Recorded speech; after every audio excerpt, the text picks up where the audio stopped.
அவருக்கும் அவன் ஒருத்தன் தான் கொடுத்தாகணுமே ஒழிய வேறு யாரும் கொடுப்பதற்கான உரிமையோ அறிவோ உடையவர்கள் அல்ல. அதான் இந்த குறட்பால தெளிவுபடுத்தி இருக்கிறார். எத்தனை முறை படிச்சாலும் இதுதான் உண்மை என்பதை நினைவில் வைத்துக் கொள்ளுங்க. சரி, அடுத்தது பாருங்க. இந்த 3 குறட்பாலையும் திருவருள் என்பதை பற்றி சொல்லியிருக்கிறார். முதல் குறட்பால இந்த உலகத்தில் வேண்டும் பொருளில் தலையிலது போல் அருளில் பெரியது இல் அப்படி முதல் குறட்பா. 2வது குறட்பால் என்ன சொன்னாரு? இந்த உலகத்துக்கு சூரியனுடைய கதிர் எப்படி இன்றியமையாததோ அதுபோல வினையை பெருக்க வினையை நுகர அருள் இன்றியமையாதது அப்படின்னார். 3வது குறட்பால உடம்பு உயிர், உடம்பு என்பது அறிவில்லாதது, உயிர் அறிவிக்க அறிவது. எனவே இந்த உடம்பும் உயிரும் ஒன்று கூடுதல் என்பது உயிர் சென்று உடம்பை சேராது, உடம்பை உயிர் சேராது. இந்த 2ஐயும் சேர்த்திருக்கு 3வதா ஒரு ஆள் இருக்கிறார். அவர் தான் உடம்பையும் உயிரையும் கூட்டி வைத்திருக்கிறான். அப்படி கூட்டி வைத்திருக்கிற யாரு? அறிவில்லாதவன் இல்லை, அறிவு சிறந்தவன். எப்படிப்பட்ட அறிவாளன்? பேரறிவாளன். அவன் யாரு? அவனை போல அறிவு ஒருத்தருக்கும் இல்லை. அப்படிப்பட்ட ஒருத்தன் இந்த உடம்ப நமக்கு கூட்டி வச்சிருக்கிறான்னா காரணம் இல்லாமலா கூட்டியிருப்பான்? விளையாட்டுத்தனமாவா கூட்டியிருப்பான்? இல்லை. இந்த வாழ்க்கை ஏதோ ஒரு காரணம் இருக்கிறது. இந்த சட்டைக்குள்ள நாம இருந்து சாதிக்க வேண்டிய ஒன்று இருக்கிறது. அதுக்காக இந்த சட்டைய நாம் எப்படி குழந்தைக்கு பார்த்து பார்த்து அம்மா சட்டையை எடுத்து கொடுக்குதா இல்லையா?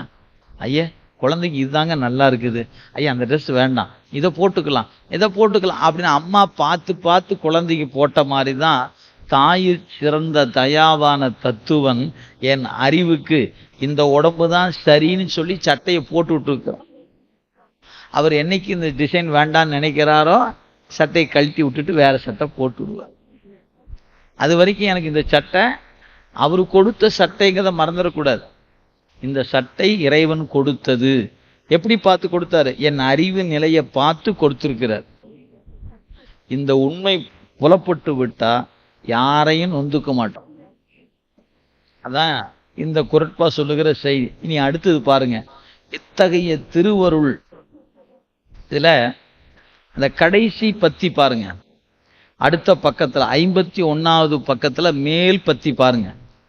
அறிவதற்கு திருவருள் நிமித்த காரணம், உயிர் முதற்காரணம், மாயா காரியமாக உடம்பு துணை காரணம். இப்ப 3 காரணம் இருக்குது.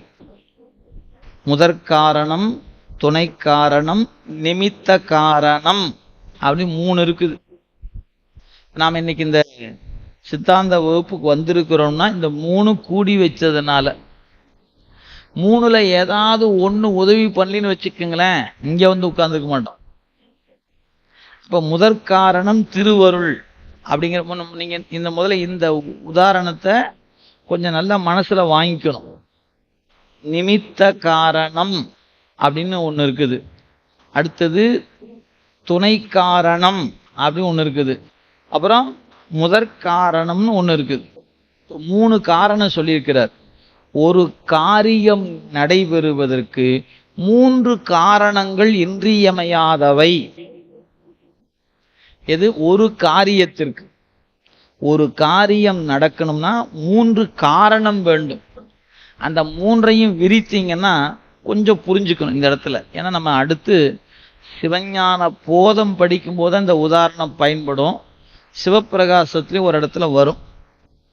இங்க அங்க இருக்கிறத ஆசிரியர் தன் அனுபவத்துல இங்க எழுதிட்டார். நமக்கு இதை பத்தி இன்னும் படிக்கவே இல்லை. படிச்ச 3 நூலையும் அதை படிக்கல. இப்ப இந்த நூலை இங்க எழுதியிருக்கிறார்.